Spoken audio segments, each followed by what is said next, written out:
ಭುವನೇಶ್ವರಿ. ತಂದೆ ವಿಶ್ವನಾಥ ದತ್ತ. ಅವರು ಜನಿಸಿದಂತಹ ಊರು ಕೋಲ್ಕತ್ತಾ. Very good. ಯಾವಾಗ ಜನಿಸಿದ್ರು? ಯಾವ ದಿನಾಂಕ?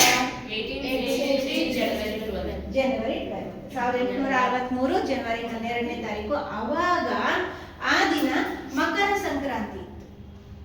ಅವರು ಆಗ 1863ರಲ್ಲಿ 12ನೇ ತಾರೀಕು ಹೇಳಿದ್ನಲ್ವಾ, ಅವತ್ತು ಮಕರ ಸಂಕ್ರಾಂತಿ ಇತ್ತು. ಆ ಒಳ್ಳೆ ಮಕರ ಸಂಕ್ರಾಂತಿಯ ಶುಭ ದಿನದಲ್ಲಿ ಆ ಮಗುವಿನ ಜನನ ಆಗದೆ. ತಾಯಿ ಭುವನೇಶ್ವರಿ ದೇವಿ ಶಿವನ ಭಕ್ತೆ. ಶಿವ ಅಂದ್ರೆ ತುಂಬಾ ಇಷ್ಟ. ಯಾವಾಗ್ಲೂ ಶಿವನನ್ನ ಪೂಜೆ ಮಾಡ್ತಿರ್ತಾಳೆ, ಆರಾಧಿಸ್ತಿರ್ತಾಳೆ. ಒಂದು ಮಗುವನ್ನ ಕೊಡಪ್ಪ, ನಿನ್ನ ಹಾಗೇನೆ ನನಗೆ ಬೇಕು, ಮುದ್ದಾದ ಮಗು ಅಂತ ಕೇಳ್ಕೊಳ್ತಿದ್ದ ಹಾಗೇನೆ ಮಕರ ಸಂಕ್ರಾಂತಿಯ ದಿವಸ ಮಗು ಹುಟ್ಟುತ್ತೆ. ಆ ಮಗುವಿಗೆ ವೀರೇಶ್ವರ ಅಂತ ಹೆಸರಿಡ್ತಾರೆ. ಏನಂತ? ವೀರೇಶ್ವರ ಅಂತ ಹೆಸರಿಡ್ತಾರೆ.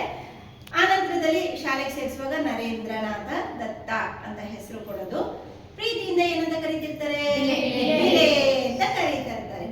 ಚಿಕ್ಕ ವಯಸ್ಸಿಂದನೂ ಮಗು ಈ ತರನೇ ಚೂಟಿಯಾಗಿ ಚಟುವಟಿಕೆಯಿಂದ ಇರುತ್ತೆ. ಮತ್ತೆ ತಾಯಿ ತಂದೆ ಇವರೆಲ್ಲರೂ ದಾನ ಧರ್ಮ ಮಾಡೋದ್ರಲ್ಲಿ ಎಕ್ಸ್ಪರ್ಟ್. ದಾನ ಅಂದ್ರೆ ಇನ್ನೇನಿಲ್ಲ ಮಕ್ಕಳೇ, ನಮ್ಮ ಹತ್ರ ಯಾವ್ದು ಹೆಚ್ಚಿದೆಯೋ ಅದನ್ನ ಬೇರೆಯವ್ರಿಗೂ ಕೂಡ ನೀಡೋದು. ಎಲ್ಲ ನನಗೆ ಬೇಕು, ನನ್ನ ಹತ್ರನೇ ಇರ್ಲಿ ಅನ್ನೋದಕ್ಕಿಂತ ಬೇರೆಯವ್ರಿಗೂ ಕೂಡ ಕೊಡುವಂತಹ ಸ್ವಭಾವ ಅಷ್ಟೇ. ಏನಾದ್ರು ಇರ್ಬೋದು, ನಿಮ್ಮ ಹತ್ರ ಏನೋ ನಾಲೆಜ್ ಬಂತ, ವಿದ್ಯೆ ಬಂತ, ಅದನ್ನ ಇನ್ನೊಬ್ರಿಗೆ ಹಂಚ್ಕೊಳ್ಳೋದು.